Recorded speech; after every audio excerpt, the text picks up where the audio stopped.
nous découvrons qui il est, nous découvrons son message, nous découvrons la foi qu'il veut susciter en nous. Quelle est votre définition de Jésus-Christ? Qui est-il pour vous? Si votre collègue de boulot, si vos enfants vous disent « Parle-moi de Jésus, décris-moi Jésus », qu'est-ce que vous répondez?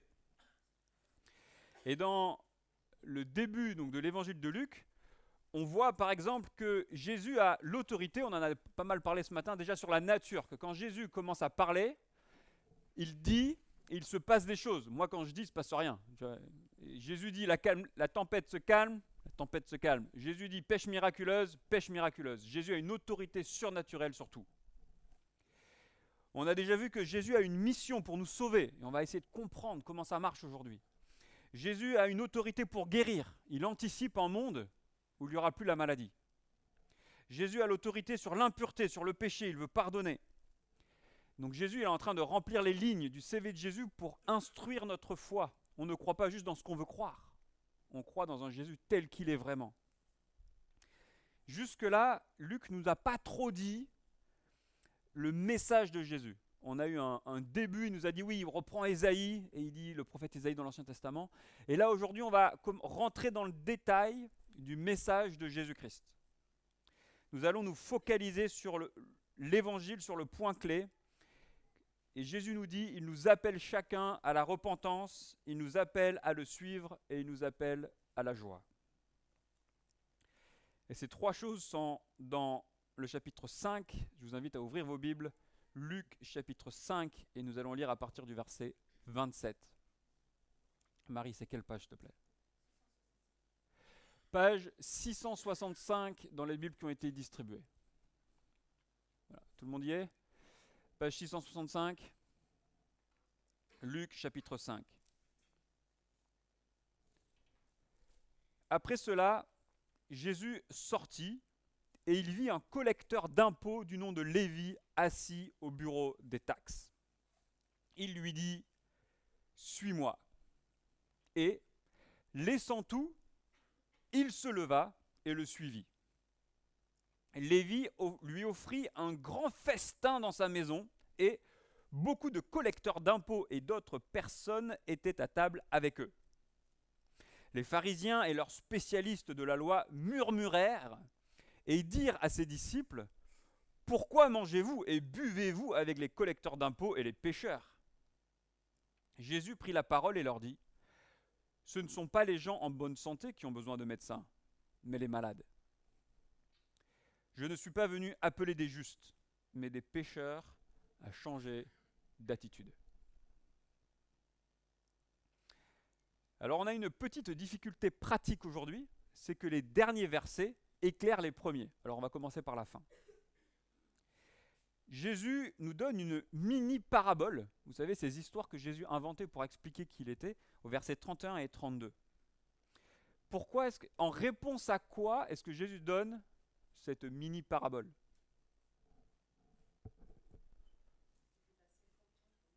C'est plus facile à comprendre? Alors oui. Donc ces paraboles éclairent le message de Jésus pour qu'on le comprenne. Mais en réponse à quoi Jésus donne cette parabole?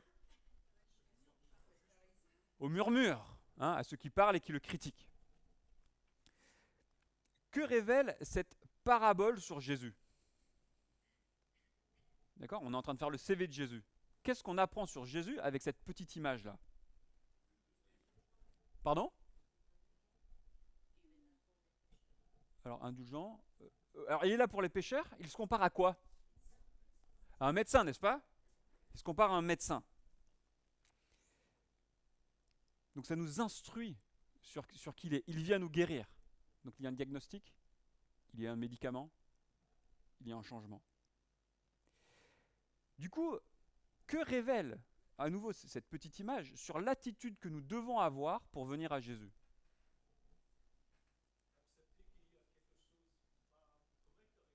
Ah oui, tu vas pas voir le médecin quand tout va bien. Si à partir d'un certain âge, tu peux aller faire de la prévention, il faut y aller tous les 5. Mais normalement, tu vas voir le médecin quand tu as un problème. Donc sous-entendu, Luc nous explique à travers cette parabole de Jésus qu'on vient à Jésus quand on a besoin d'être guéri. Sinon, on ne vient pas à Jésus. Et c'est bien pour ça, n'est-ce pas, que les pharisiens ne viennent pas à Jésus et qu'ils murmurent. Parce que les pharisiens ils disaient, mais moi je ne suis pas malade. Le collecteur d'impôts, lui, il est malade. Donc, contexte, occupation romaine au Proche-Orient, occupation romaine, les Romains prenaient des gens locaux pour collecter les impôts en leur faveur, et les collecteurs d'impôts arrondissaient leur fin de mois sur le dos de la bête. Donc 10% d'impôts, tac, on rajoute des pourcents, on met dans la poche. Donc ces gens-là, c'était des traîtres, ils étaient haïs et détestés. Donc eux, ils comprenaient très bien qu'ils étaient corrompus, mais les religieux méprisent l'offre de Jésus parce qu'ils disent, moi, je ne suis pas malade. Voilà donc la bonne nouvelle de Jésus. Nous sommes malades. Alors, voilà la bonne nouvelle du péché qui commence en fait par une mauvaise nouvelle. Nous sommes malades du péché. Et c'est vrai que le monde est difficile, c'est vrai qu'on subit des malheurs, mais le médecin divin pointe à notre responsabilité et à nos transgressions, aux choses que nous avons foirées. Avant de donner des médicaments, le médecin donne un diagnostic, n'est-ce pas? Et les diagnostics sont douloureux. Donc, comme vous le savez, ma femme est médecin, et je répète, je ne sais pas du tout qui elle voit en consultation, elle respecte vraiment de manière très scrupuleuse le secret médical, mais bon, on parle quand même de notre boulot, et il y a certains matins qui sont plus difficiles que d'autres pour Dorian. Quand elle me dit, tu vois, Jérémy, je dois annoncer un cancer grave à une mère de famille, X% de survie à X années, ben, le diagnostic, il est ultra douloureux. Il est ultra douloureux. Et si on réalise le diagnostic que Jésus nous donne, c'est vous avez 0% de survie face à Dieu quand vous mourrez. C'est ça le diagnostic du péché. C'est absolument radical et ça nous concerne tous. On n'a pas d'espérance de vie quand on fera face à Jésus. On est à 0%. On ne va pas feinter. Mais, et c'est ça la bonne nouvelle, c'est que Jésus est le divin médecin qui a le remède pour la maladie du péché. Et on voit, Jésus appelle des pécheurs à changer d'attitude. Littéralement, Jésus appelle des pécheurs à la repentance. Il nous appelle à un changement de mentalité, un changement d'intention, un changement d'action dans nos vies. À une tristesse de réaliser que en fait, j'ai offensé Dieu. Et si vous lisez le psaume 40, le roi David dit, oui, c'est vrai, le monde est dur. Oui, je fuis devant mes ennemis, mais en fait, mon problème, c'est que mes péchés sont plus nombreux que les cheveux sur ma tête. Mais Luc nous a déjà expliqué que quand les gens allaient voir Jésus avec foi, que ce soit même parfois pour se faire guérir, mais quand les gens ils avaient foi en Jésus-Christ, Jésus pouvait leur dire, tes péchés sont pardonnés. Et c'est ça notre guérison, c'est ça le médicament dont on a besoin. On a besoin que ce Jésus qui a l'autorité divine dise sur notre vie, je te pardonne, je te guéris du péché. Dans cette petite parabole, dans cette petite histoire que Jésus dit, il explique ce qui se passe, mais il n'explique pas le moyen. Et ce qui est très touchant, c'est que Jésus dit ça en anticipation de sa mort à la croix. Vous êtes d'accord, hein? Est-ce que vous êtes d'accord? Dans cette petite histoire, il n'y a pas le moyen. Jésus dit, je vais te guérir du péché, mais il ne dit pas comment. Eh bien, il anticipe la croix. J'ai fait exprès, j'ai pris une photo de Monsieur Tout-le-Monde sur Internet, libre de droit, hein, on respecte.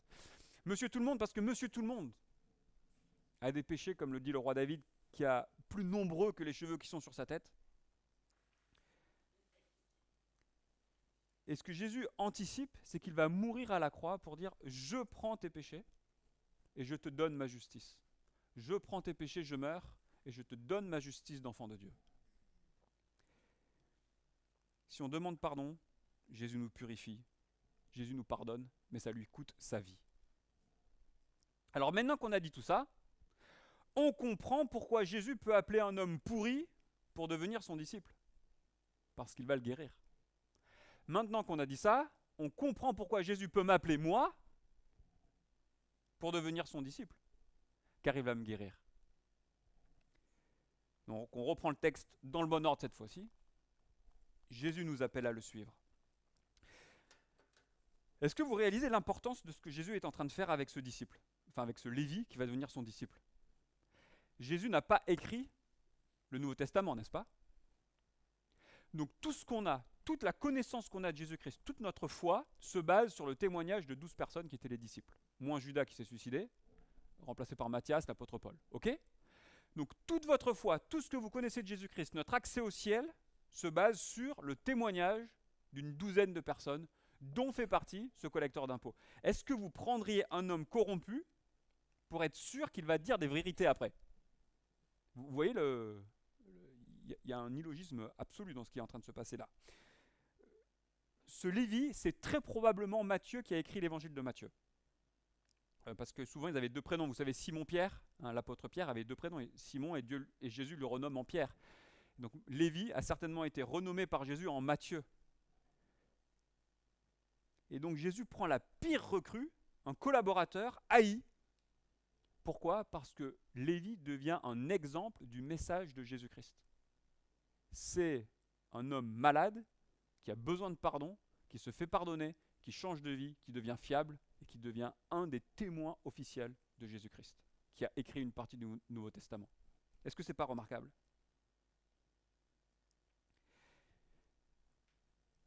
Ce schéma se retrouve dans toute la Bible. C'est toujours Dieu qui appelle. Ce n'est pas les hommes qui prennent des initiatives. Dieu appelle Abraham, qui a manqué de courage. Quand vous lisez la Genèse, Abraham manque de courage, mais Dieu l'appelle, et il devient une bénédiction. Dieu appelle Moïse, qui manquait de confiance, et Moïse dit non, je ne sais pas parler. Dieu fait son projet. Et une fois, vous avez un homme qui veut prendre une initiative, c'est David. David dit, ok, je suis riche, je vais faire un cadeau à Dieu. Que dit Dieu ? En lui construisant un temple. Dieu dit non, non, non, non, non. C'est moi qui prends les initiatives. Donc c'est ton fils qui va me construire le temple. Dieu prend les initiatives de guérir, Dieu prend les initiatives d'appeler, et nous on suit. Notre vie chrétienne, c'est une réponse à l'appel de Dieu. Et aujourd'hui, Jésus vous appelle tous. Chacun, vous êtes appelés par Jésus-Christ. Jésus t'appelle. Et est-ce qu'il nous appelle parce qu'on est nickel, comme les pharisiens qui se croyaient nickel ? Non, il nous appelle précisément parce qu'on est malade, qu'on a besoin de guérison. Et quand on vient à Dieu pour être guérir, on démontre la puissance de Dieu d'être guéri.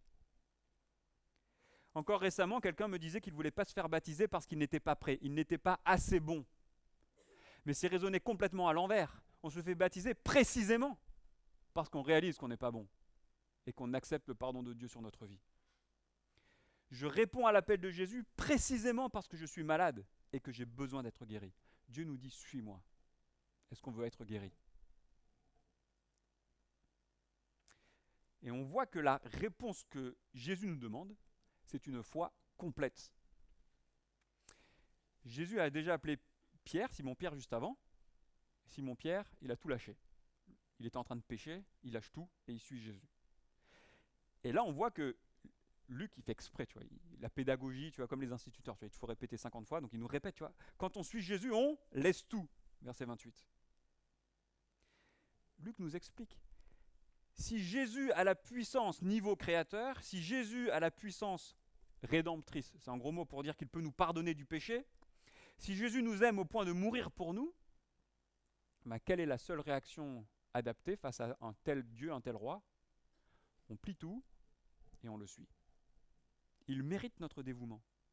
Qu'est-ce qui poussait Lévi à être collecteur d'impôts ? Qu'est-ce qui le poussait à subir la honte de son peuple et à se faire cracher dessus quasiment en visage quand il se baladait dans la rue ? Ah ben, elle n'a pas du gain. Elle n'a pas du gain. Est-ce que l'argent peut fasciner ? Hein ? L'argent, c'est la séduction. Ça nous, on est prêt à courir pour l'argent. L'argent nous séduit, l'argent nous procure un sentiment de sécurité. L'amour de l'argent a poussé cet homme Lévi à devenir un voleur de son propre peuple, un traître. Et là, il y a un changement dans l'appétence, dans le goût de Lévi. Il trouve Jésus plus séduisant, plus aimable que son amour précédent de l'argent. Il comprend que Jésus a plus de valeur que tout, parce que tout passe. Lévi ne va pas aller dans son cercueil, Lévi ne va pas prendre les lingots, hein, les liasses. Hein. Mais avec Jésus, ça va durer pour toujours. Ce qu'on fait pour lui, pour notre engagement pour lui, ça durera pour toujours. Et ce que Luc nous dit, la seule réponse appropriée à Jésus, c'est de le suivre sans condition. Sans condition. Quelle est l'ambiance au verset 29 ?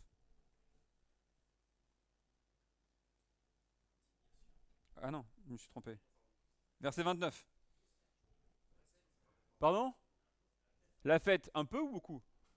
Ils jettent la grande fête. La grande fête. Un grand banquet. Alors, bonne nouvelle, dans l'évangile de Luc, il va y avoir beaucoup de banquets, beaucoup de fêtes. On pourrait le faire entre nous d'ailleurs. On pourrait manger un bon truc ensemble. Brunch, prédication sur Luc. Beaucoup de grands repas, mais les fêtes dans l'évangile de Luc ne se passent pas comme prévu. Jésus mange avec des gens avec qui il ne devrait pas être, les pécheurs. Et quand Jésus va chez les pharisiens, il casse l'ambiance. Parce que quand il va chez les pharisiens ils essayent de prendre la première place et tout. Il dit non mais vous n'avez pas compris, mettez-vous plus dans le royaume de Dieu, les premiers seront les derniers seront les premiers. Jésus va chez un pharisien, donc voilà, tout le monde bien, bon chic, bonjour, nickel et tout. Vous avez une prostituée qui vient, qui prend un gros flacon de parfum, qui pète le parfum, qui met tout le parfum sur Jésus. Et Jésus qui dit aux pharisiens, tu vois, tu la critiques, mais en fait elle m'a bien accueilli et toi tu m'accueilles mal. Donc Jésus va aller dans des banquets et il va retourner les banquets. Il va casser l'ambiance, ça ne va pas se passer normalement. Et c'est ce qui se passe déjà là. Les invités dans ce banquet, c'est pas normal que le rabbi, l'enseignant, l'interprète de la loi soit avec les pécheurs. C'est pas ce qui est prévu. Mais si Dieu existe et qu'il me pardonne, s'il me guérit du péché pour vivre avec lui pour toujours, c'est vraiment la fête. Et on peut se mettre à la place de Lévi, cet homme rejeté, méprisé, qui est pardonné, qui retrouve une place, qui devient un disciple du Seigneur. Eh bien, ça vaut la fête. Et certains d'entre nous, on a fait ce choix. On a tout laissé pour Jésus. Quand je dis ça, je ne parle pas d'être pasteur ou pas pasteur. Quand je dis ça, tout laisser pour Jésus, c'est ce choix d'organiser toute notre vie pour Jésus-Christ. Et ce n'est pas une question de statut salarial. Et vous qui avez fait ça, prenez le temps de vous réjouir. Parce que parfois, on se repent, on se consacre, et on oublie qu'en fait, le moteur de ça, c'est la joie. C'est le meilleur choix qu'on fait en suivant Jésus. Ça vaut bien mieux que la meilleure des carrières, ça vaut mieux que tout. Et la vie chrétienne, c'est aussi une vie qui a le goût de la joie. Le divin médecin a guéri notre cœur de chercher toujours notre intérêt, et on a pu consacrer grâce à lui notre vie à sa personne. On n'est pas parfait, hein. Mais quand Dieu a fait ça en nous, quand le médecin de notre âme nous garde, eh ben franchement c'est un sujet de joie. Et parfois on l'oublie, n'est-ce pas? C'est merveilleux. En ce moment, il y a le plus grand rassemblement de personnes du monde, en Inde. Vous allez avoir entre 100 et 400 millions de personnes qui vont se réunir dans une ville, à Prayagraj, pour le festival Mahakumbh Mela, pour faire des ablutions dans la rivière et trouver la pureté pour 80 ans pour eux et leurs familles. Jésus-Christ nous a offert la pureté. C'est fait. C'est pas un sujet de joie? Nous n'avons pas besoin de tuer le mouton comme à la fête de l'Aïd el-Kébir parce que Jésus a été notre sacrifice parfait une fois pour toutes, il nous a purifiés. C'est pas un sujet de joie? Pas besoin de courir après l'argent comme Lévi pour être en sécurité parce que Jésus est ma sécurité. C'est pas un sujet de joie? Pas besoin de courir après une carrière pour devoir s'accomplir parce que si j'ai Jésus, j'ai la récompense suprême. C'est pas un sujet de joie? Nous pouvons faire la fête. Nous pouvons faire la fête. Et j'aimerais faire 2 remarques sur la fête dans ce texte encore. Ce texte nous parle de repentance, n'est-ce pas? D'habitude, quelle est l'émotion associée à la repentance? Ça pique, hein? Ça pique. Mais dans ce texte, la repentance est associée à la joie, à la fête.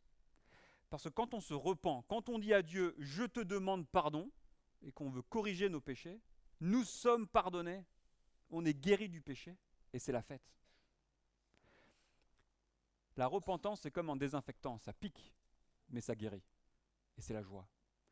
Et je crois que ça, dans notre vie chrétienne, on peut apprendre ça, la joie de la repentance. C'est vrai que ça fait mal, je te demande pardon, ça nous arrache la bouche. Dieu, je te demande pardon, ça nous arrache la bouche. Mais en vrai, ça nous libère et ça nous met en communion avec le Dieu de l'univers. Est-ce que c'est pas merveilleux? Est-ce que ça vaut pas la fête de se repentir? Deuxième remarque sur la fête, c'est que la fête et la jouissance, c'est une grande idole de notre société. On court de barbecue en barbecue, de fête en fête, d'apéro en apéro, de bonnes bouteilles de Bourgogne à la dernière bière IPA à la mode, on court toujours après la fête. Mais sans Jésus, La fête, c'est un cache-misère. On cache notre vie qui se liquéfie derrière la fête, qui est un peu une forme de drogue ou de cigarette pour oublier la douleur de la vie dans laquelle on vit. Prenons nos anniversaires.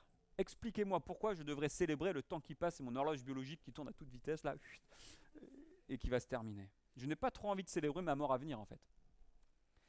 Mais si j'ai Jésus, la mort n'est plus une fatalité, n'est-ce pas? On a une espérance éternelle. Mais on pourrait presque dire mieux que ça. Si j'ai Jésus, le temps écoulé qui lui est consacré, ce n'est plus du temps perdu. C'est du temps qui compte. Et on peut se réjouir de ce temps qui est racheté, qui est vécu pour lui. Si on a Jésus, on a vraiment une raison de célébrer. On a vraiment un sujet de joie. Lévi a trouvé un sens à sa vie, et franchement, ça vaut une bonne fiesta. Une bonne fiesta, merci. Amen.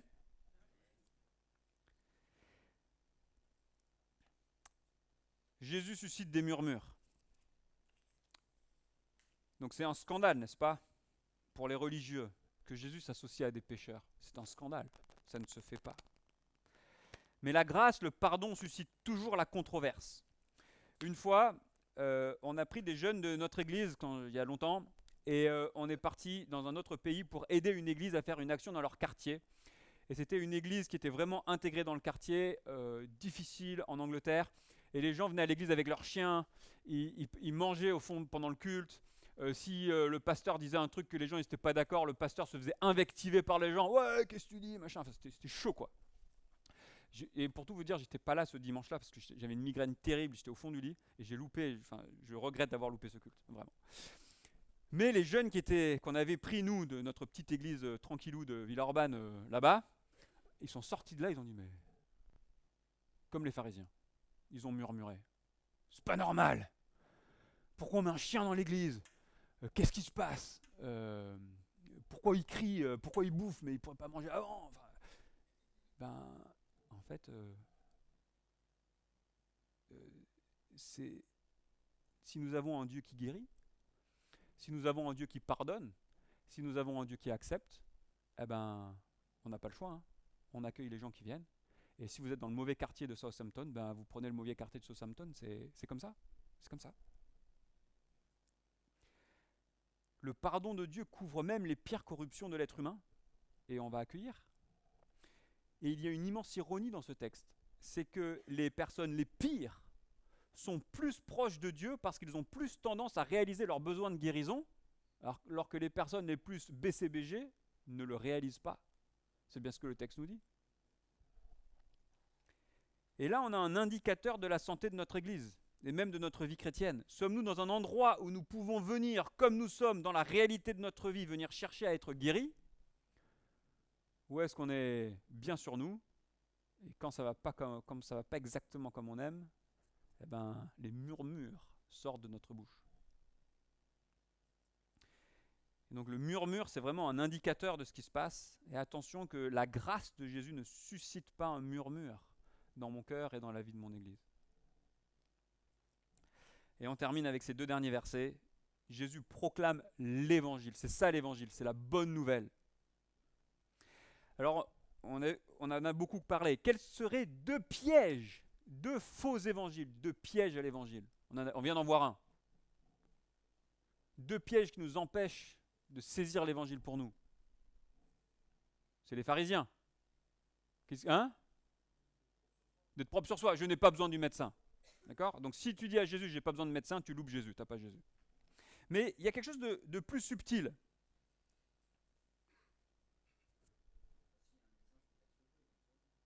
Exactement.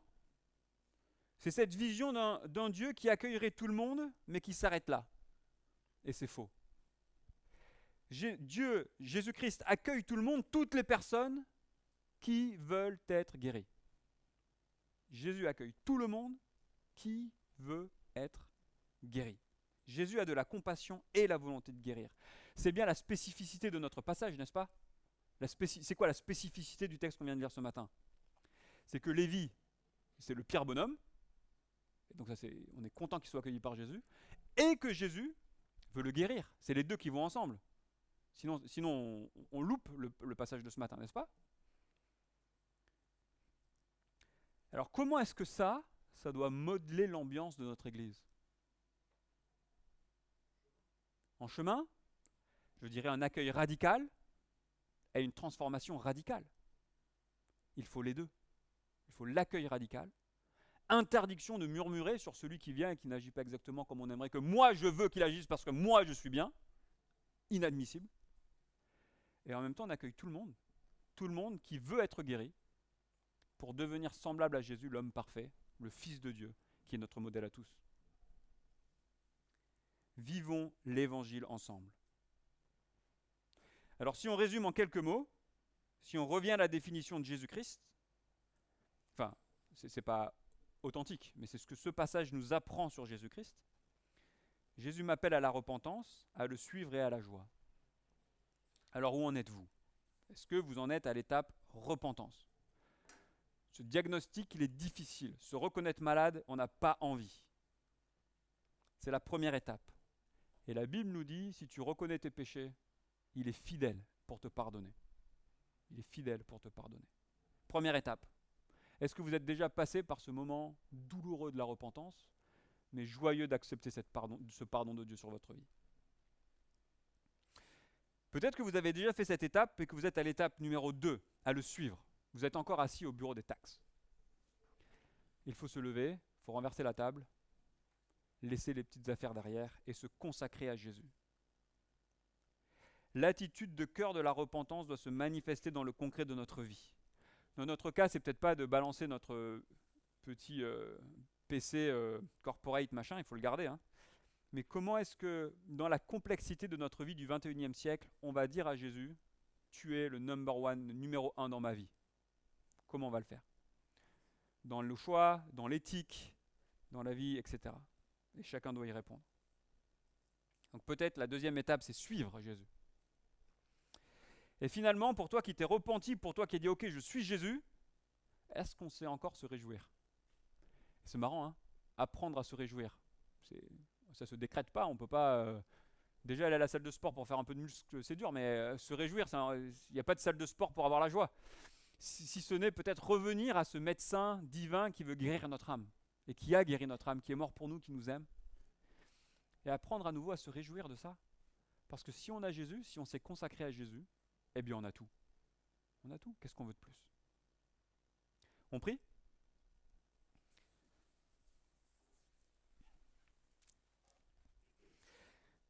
Seigneur Jésus, ton message ne correspond pas à notre culture, ne correspond pas à qui nous sommes.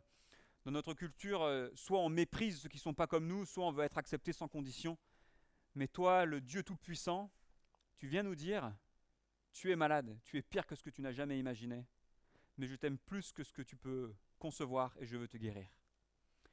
Eh bien Seigneur Jésus, je te prie que tu nous accompagnes chacun sur ce chemin de repentance, de guérison, de marche avec toi et de réjouissance. Tu es un Dieu merveilleux, tu es venu pour nous sauver, tu nous donnes une espérance éternelle dans ta présence. C'est tout ce que nous voulons et on te dit merci. En ton nom, amen.